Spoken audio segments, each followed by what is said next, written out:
If you've noticed you can't focus like you used to, it's not because you've gotten worse or that you're not cut out to do research. It's because the PhD fragments your attention in ways no one talks about. In this video, I'll go over a simple framework to help you lock in without burning out and without becoming a mindless productivity machine. Hi there! If you're new here, we're the Struggling Scientists. We make videos about the realities of doing a PhD, academic life, and how to make it just a little bit easier. So if that sounds helpful, subscribe so you get notified whenever we release more videos. Now, let's dive into the video.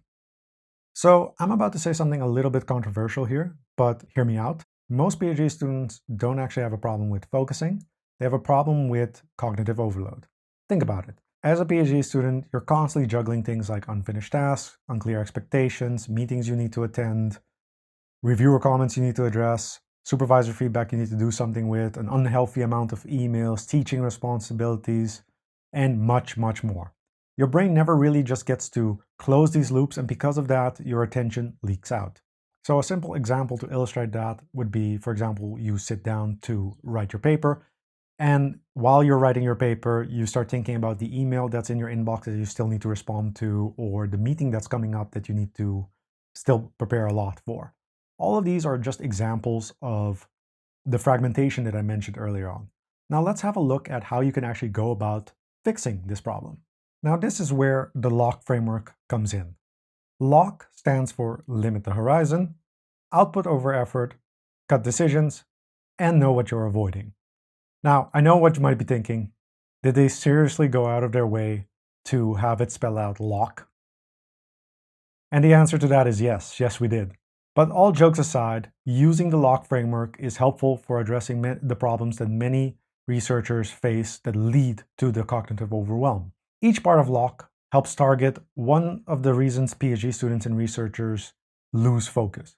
Those are overwhelm, lack of completion, decision fatigue, and emotional resistance. And when you target all four of them, it becomes much easier for you to actually lock in, be productive, and do it all without necessarily needing to force it.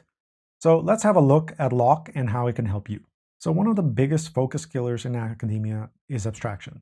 What I mean by abstraction is that we often define our goals in academia as these big but vague goals. They can include things like finish writing my thesis, publish these papers, or figure out what I'm going to do after my PhD. Now, of course, these are big and important goals that we should be working on and should be addressing. But because they're so big and vague, it makes it hard to feel like whenever you do work on it, you're actually making meaningful progress towards the finish line because the finish line is still so far ahead. And it can actually demotivate you from working on it because the finish line is still so far away from your reach. And it's moments like this where the first part of the LOCK framework can really come in handy, namely to limit the horizon.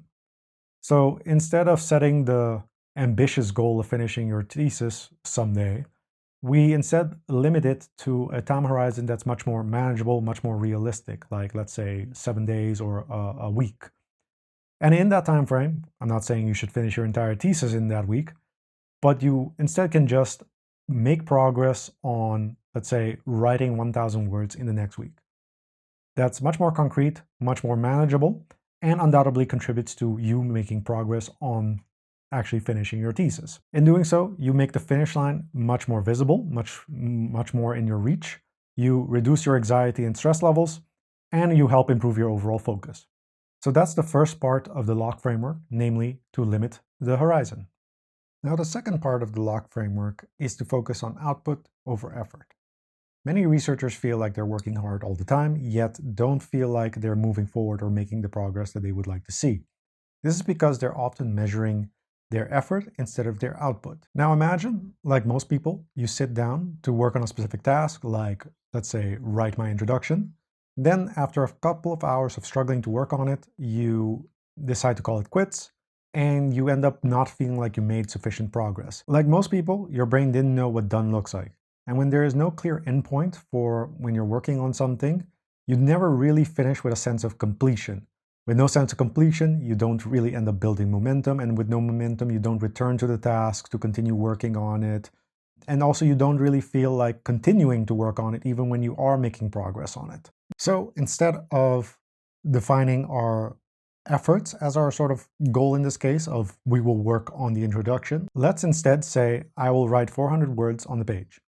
That's much clearer and much more manageable and gives us a clear finish line by the end of this session, where we can look back and say definitively whether we managed to do that or not. By defining this clear output and not just simply focusing on the amount of effort that we put into this session, we leave with a clear deliverable by the end of the session, have a clearly defined finish line, which results in overall better focus and also better results as well. Now, next up is to cut decisions. Look, being focused is hard, but so is making a lot of decisions. Most PhD students are making so many decisions that they often get overwhelmed or run out of energy before they even get to work on their most important tasks.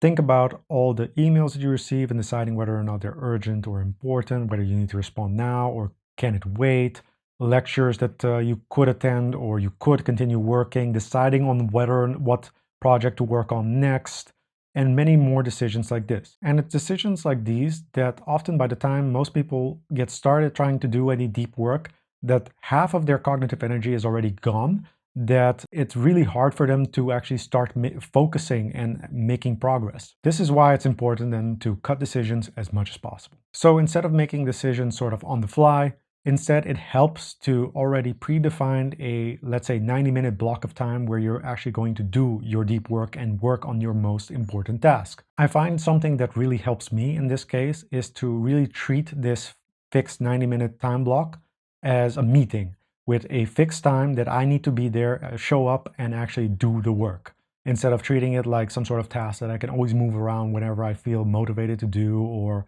have time or whenever it sort of suits me. By treating it like a meeting, I actually show up and do the work. It also helps me to, for example, decide, let's say the night before already, what my most important task is and actually work on it during that 90-minute block of time, instead of waiting until that 90-minute block of time to then decide what I'm going to work on, because then you're just wasting your time. Overall, just being deliberate with your time helps improve focus and helps you actually make progress on the things that matter most to you. Lastly, and this might be a little bit uncomfortable, but it is also very important, is to know what you're avoiding. Sometimes you're not distracted, but you're just avoiding. You might be avoiding writing your first draft, you might be avoiding analyzing the results of your big experiment, or you might be avoiding preparing the presentation that you have scheduled for next week. All this avoidance leads to background anxiety that just kills your focus. Because you're spending so much time and energy worrying and avoiding the thing, you're not working on it or making progress on it. This was especially true for me when I was working on my PhD thesis. In my mind, I had made it that I needed to complete household chores that I had postponed for the longest time. And if I didn't do that, how could I dedicate all my cognitive energy and focus towards working on something as big and grandiose as my entire PhD thesis if my house was still dirty? I just couldn't. And I knew this didn't make sense, and everyone who's written a PhD thesis at this point probably recognizes this as well. You know, working on your household chores instead of writing your thesis doesn't make sense, but in that moment it feels like it does. It feels like you need to do it because it's much more uncomfortable to work on the thesis than it is to work on these other things that you had postponed. And it's moments like this that you actually need to ask yourself 2 questions that will help you get through avoiding writing your thesis or whatever it is that you actually are avoiding. The first is, why am I avoiding this? And it's important to really be honest about this, really figure out why you're avoiding this task. What is it about it that makes you want to avoid it or actively try to avoid it? The second thing is to also ask yourself, what is the smallest, easiest thing possible I can do right now to make progress on this? And so once you're clear on the answer to these 2 questions, it becomes a lot easier to actually lock in and make progress on the important tasks that matter to you. So that was the LOCK framework for staying focused and locked in during your PhD. If you'd like to try it out for yourself, we've created a prompt that you can use to get started with it using AI tools like ChatGPT, Claude, and others like them. The link to that is available in the description below. By the way, if you're also interested in learning more about AI tools that are better than ChatGPT for researchers, then check out our AI for Academics Masterclass. You can see the link here on the screen as well as find it in the video description below. With all that said, we've reached the end of this video. Thanks for watching, and I'm very interested to hear from you guys what tips you've used to stay focused and locked in during your PhD. Till next time. Bye!